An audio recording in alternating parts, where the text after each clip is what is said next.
ఏంటి తిన్నారు విజయ విటై ఉండలా ఏంటి సంతకాడి నుంచి నవ్వుతున్నారు అనుకున్నాను నేను. అమ్మా దొంగలారా, పర్లేదు తను అంటే ఏమి రాక నిద్ర రాక ఓకే ఇలా నవ్వుతూ ఉంటే నిద్ర రాదే, మంచిది. సరేలే 12 అయిపోయింది, భోజనానికి కూర్చున్నాం. నాతో పాటు 10 మంది పాస్టర్లు కూర్చున్నారు ఆ ఊరోలే. సర్లే నాకు దాచారంట కూర పచ్చాను. అది ఎవడు తినేసాడంట.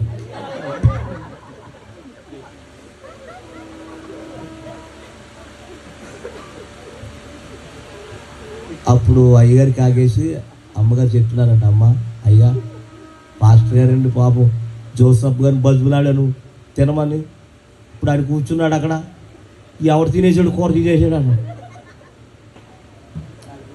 ఏం చేయాలో తెలియక ఆయన అన్నాడు, పాపం ఓ పని చేయి, సాంబార్ ఉందా ఉందన్న, కోడిగుడ్లు లేపి ఆయనకు ఒకటే అది మన వాళ్ళు కూడా సోతం ఉంటారు, 10 గుడ్లు వేపేవాడు.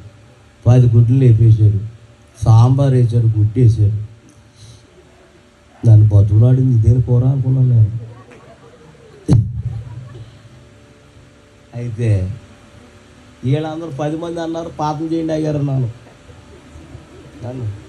పని చేయమంటారని సరే చేశాను. చేసేటప్పటికి నా ప్లేట్లో గుడ్లు లేదు.